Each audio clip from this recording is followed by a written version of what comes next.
Hello. We are on one mission and one mission only, and that is to make 2026 the best year to come. To start off, I'm actually just going to put on some lip butter because my lips are dry. This is the Kylie one. I've been loving this one.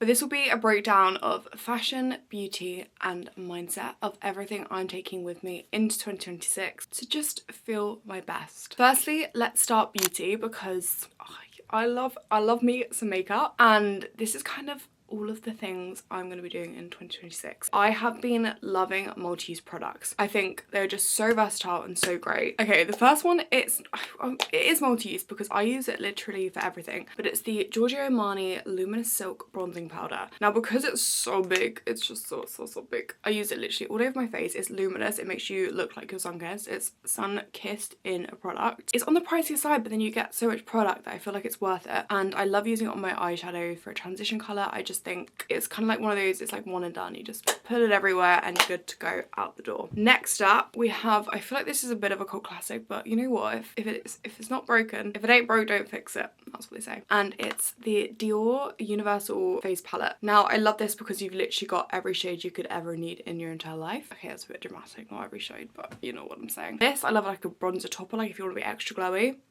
And then love mixing these two for highlighters. I've actually been using this pink shade, which I didn't use before, but it's like a little blush topper. Yeah, I literally can't fault it. It's incredible. And I just love how pretty it looks. Again, it is on the pricier side, but you can use it for so many different things that I feel like it's worth it. Next beauty product that I'm taking into 2026 with me, which I've been using in 2025, but I'm just absolutely loving it, and it's the Lancome Idole Brown Mascara. So brown mascara is what I'm enjoying at the moment. I just find for an everyday look, it makes you look put together but almost effortless in a way because you can't see it as much as black mascara. Don't get me wrong, for a night out, still I'm doing black mascara. I love the Armani one, and also, which other one did I use recently? The YSL Lash Clash. That is unreal. If you want like big voluminous lashes, I recommend. But for an everyday wear, brown mascara has been my favourite because it's so easy to remove at the end of the day as well, which we love because low effort, am I right? Okay, and next, this isn't a product, but this is more of an ideology. Okay, I don't know if I'd go as far to say an ideology, but you get my gist. And that is matching your makeup to your outfit. Like, I don't know, say you've got a hint of blue in your outfit, I feel like it can really elevate it by just having like a hint of blue in your makeup. I think it's really cool. I'm gonna say blue, I probably won't do blue. Say if I'm wearing like an orangey outfit, I'll put like a bit of orange on my eyelid, or you know what I'm saying, a monochrome outfit look, say it's like a red, then like lovely muted reds on your face as well. I feel like just makes you look put together. It just ties it all in and makes it look cohesive, which we love. Last but not least, we have fragrances. Now, I feel like 2025, I really got into my fragrances and found some really good ones. First up, we have this one here behind me. With fragrances, what I've been loving in this 2025 that I'm bringing into 2026. God, how many times am I going to say 2026 in one video? Should I ban it from now on? It's going to be interesting what I say instead next year. Sorry, shut up. The Miss Dior Essence, because basically I've been loving scents that have really kind of basic notes but with a twist. So for instance, this is kind of your very classic fruity, floral, girly scent, but it's still super unique.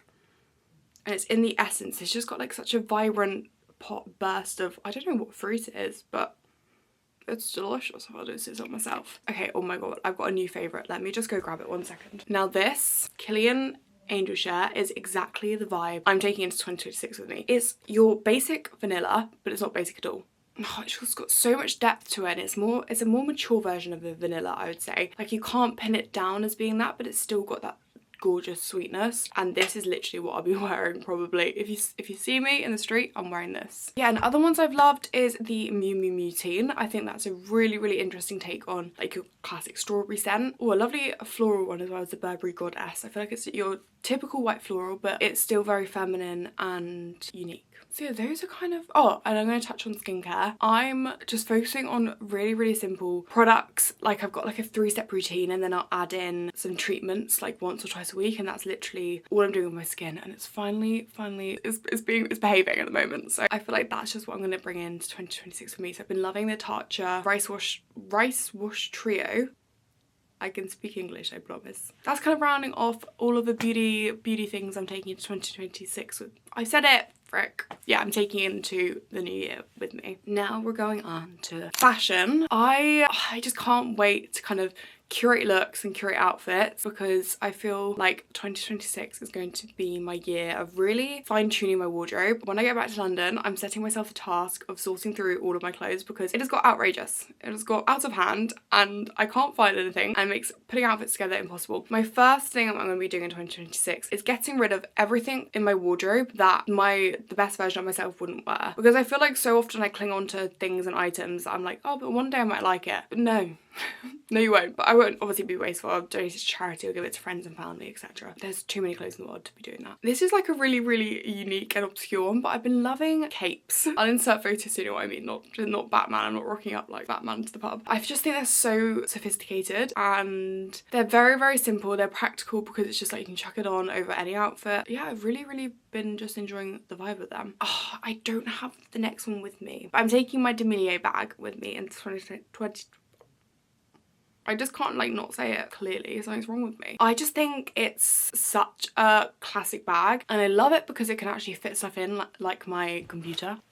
And it's just so chic and it's kind of got structure to it, because don't get me wrong, I really love the look of slouchy bags and it can be so cool like just to chuck stuff in. But when you've got an elevated outfit, I feel like a lovely structured bag with it pairs so well. Especially a brown one, you can pair it with black, brown, reds. It just goes with everything. I don't know why reds came to mind, but I quite like red. And then last but not least for fashion, I've really been enjoying just like intentionally oversized outfits. So I feel like being like super baggy and super oversized was a trend and I still really, really like that. Some of my favorite outfits I've noticed, they all have one thing in common, and it's kind of like they're just that tiny bit oversized to the point where you don't look restricted. They just kind of flow with you, but it's not super duper baggy. That makes sense. I'll insert some photos of what I mean, because you might be like, what is this girl on about? And most of the time I don't know either. Oh, and last but not least, like for jewelry, I've just been loving, I mean, I've kind of always loved, but just like super simple gold jewelry. Wearing loads of jewelry, it really had its moment and I think it looks so cool. It was just never for me because I just find it so overstimulating. I don't know if you've got the same. Whenever I've got loads of jewelry on, I just have to remove it. Like whenever I come home, I have to take my jewelry off straight away because I just can't, I don't like the feeling of it. Unless I'm out and distracted, then I don't think about it. But as soon as I'm home and comfy, I'm like, oh, jewelry off. And then last but not least, but arguably the most important, is mindset. My mindset for 2026 is basically becoming the best version of myself. I don't know what everyone says, but it is. But I've got steps on how to do that. Firstly, intention. I feel like just moving with intention, even with goals you set, realistic and achievable goals, you can do that by, I think they're called SMART goals, but basically rather than just saying I want to read more, that's kind of just so out in the open. Whereas if you say I want to read at least one page every single day, start small and then it'll become a habit. So that's actually one of mine, is I want to read one page every day. Obviously you can read more, but by just saying one page, you're like, oh my god, I can do that, that's so achievable.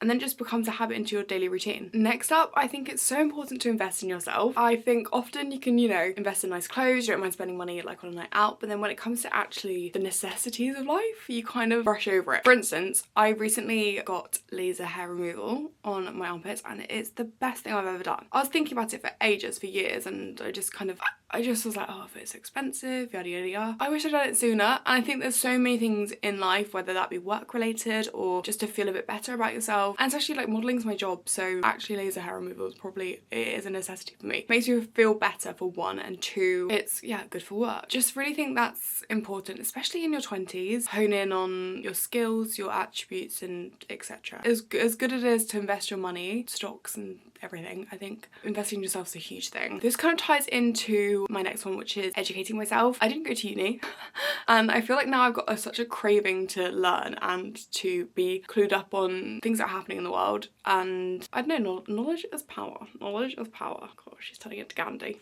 Here she goes. And then last but not least, I want to embarrass myself as much as I can in 2020 in the new year. Oh, I just feel like recently I've really been stepping into who I am as a person and just becoming extremely confident in that. And with that, I think it's good to push yourself out of your comfort zone, try new things, be weird. Anyone that's got a problem with you at the end of the day, it's probably a reflection of them not being happy in their own life. If you're just living for you, who the frick has something to say about it? So yeah, that's kind of, they're just kind of like a few little pointers, a few little things I'm taking into 2020. Also, to speak properly is what I'm gonna take into.